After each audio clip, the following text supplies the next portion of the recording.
پر وَلَنَبْلُوَنَّكُمْ بِشَيْءٍ مِّنَ الْخَوْفِ وَالْجُوعِ وَنَقْصٍ مِّنَ الْأَمْوَالِ وَالْأَنفُسِ وَالثَّمَرَاتِ وَبَشِّرِ الصَّابِرِينَ۔ اور دیکھو ہم تمہیں آزمائیں گے، وَلَنَبْلُوَنَّكُمْ ہم لازماً آزمائیں گے تمہیں، بِشَيْءٍ مِّنَ الْخَوْفِ خوف کی کیفیت طاری کر کے، والجوع بھوک فقر اور فاقہ، ونقص من الاموال مالی نقصان، والانفس جانی نقصان، والثمرات اور ثمرات پھلوں اور میووں کا نقصان۔ میرے نزدیک یہاں پر ثمرات کا مفہوم ایک اور بھی ہے۔ ایک تو صاف تھا کھجور کی فصل تیار ہے اور غزوہ تبوک جانے کا حکم مل گیا، کون اتارے گا؟ اور کھجور وقت پر اتری نہیں، برباد ہو جائے گی۔ یہ ہو رہا ہے نا میووں کا نقصان۔ اور میرے نزدیک یہاں یہ بھی ہے، بسا اوقات بہت سی محنتوں کا نتیجہ انسان دیکھتا ہے کہ ضائع چلا گیا، میں نے 10 سال محنت کی، حاصل کوئی نہیں نکلا۔ یہ ثمرات کیا ہیں؟ محنتوں کے ثمرات کا ضیاع۔ کوشش آپ نے کی، قسمت کی خوبی دیکھیے، ٹوٹی کہاں کمن، 2-4 ہاتھ جب کے لبے بام رہ گئے۔ Be prepared. ایک شاعر کے یہ اشعار ہیں، وہ کمیونسٹ تھا، میں نام بھی نہیں لیتا، لیکن یہ کہ یہ اسی انقلابی، چونکہ ان کا بھی ایک انقلابی نظریہ ہے، انقلابی عمل میں یہ سارے مراحل آتے ہیں۔ کوئی سیٹ بیک آیا فرض کیجئے، کوئی ناکامی ہو گئی، تو اپنے ساتھیوں کو دل بدھانے کے لیے یہ فصل امیدوں کی ہمدم اس بار بھی غارت جائے گی، سب محنت صبحوں شاموں کی اب کے بھی اکارت جائے گی۔ میرے نزدیک یہ ثمرات کا جو لفظ یہاں آیا ہے، وَنَقْصٍ مِّنَ الْأَمْوَالِ وَالْأَنفُسِ وَالثَّمَرَاتِ، سب محنت صبحوں شاموں کی اب کے بھی اکارت جائے گی۔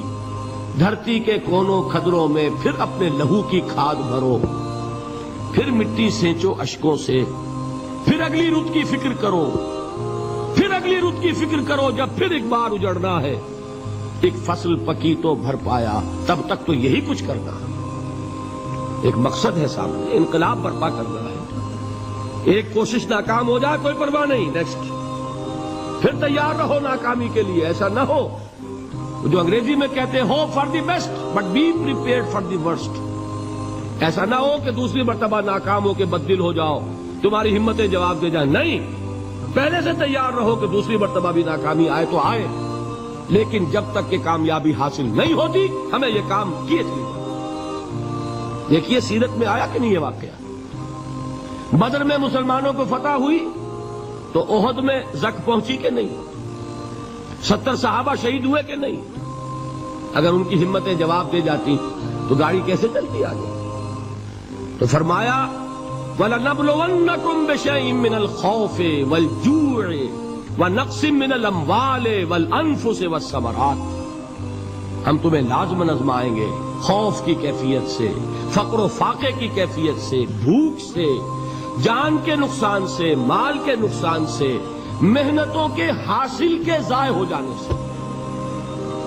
وَبَشِّرِ الصَّابِرِينَ، اور اے نبی بشارت دیجئے صبر کرنے والوں، الذین اذا اصابتہم مصیبت، وہ کہ جب ان پر کوئی تکلیف آئے، کوئی مصیبت آئے، کوئی آزمائش آئے، قالوا انا للہ وانا الیہ راجعون، وہ یہ کہیں کہ ہم اللہ ہی کے ہیں، اللہ ہی کی طرف لوٹ جانا ہے۔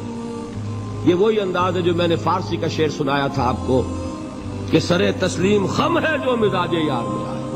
وہ ہمارا مولا ہے، ہمارا آقا ہے، اگر اسے یہی منظور ہے تو ہمیں بھی یہی منظور ہے۔ میں نے تسلیم و رضا کی بات کی تھی نا، آپ کو کچھ شعر سنائے تھے، ایک شعر اور سنیے، اور یہ کس کا ہے؟ محمد علی جوہر کا۔ ایک مرتبہ جیل گئے، ان کی ایک بیٹی جوان بیمار ہوئی، فوت ہو گئی، باہر چھوڑا انگریز نے، جاؤ بھائی دفن کر دو بیٹی کو۔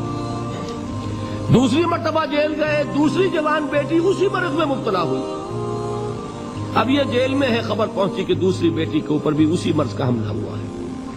ایک نظم لکھی ہے جس کا آخری شعر یہ ہے تیری صحت ہمیں منظور ہے لیکن اس کو نہیں منظور تو پھر ہم کو بھی منظور نہیں. یہ ہے. جب تک یہ کیفیت نہ ہو اس میدان میں آدمی ثابت قدم نہیں رہ سکتا کہ میرے رب کو اگر یہ منظور ہے تو یہی مجھے منظور ہے. اور تیری صحت ہمیں چاہیے تو ضرور لیکن ہمارے رب کو منظور نہیں تو ہمیں بھی منظور. راضی برضائے رب. وبشر الصابرین الذین اذا اصابتهم مصیبۃ قالوا انا للہ وانا الیہ راجعون. نہ شود نصیب دشمن کے شود ہلاک تیغت سر دوستہ سلامت کے تو خنجر آسمان. اولئک علیہم صلوات من ربہم ورحمہ. یہی ہے وہ لوگ جن پر ان کے رب کی طرف سے عنایتیں ہیں اور رحمتیں ہیں. وَأُولَٰئِكَ هُمُ الْمُهْتَدُونَ. اور یہی ہے وہ لوگ جو کامیاب ہونے والے ہیں, ہدایت پانے والے, ہدایت یافتہ.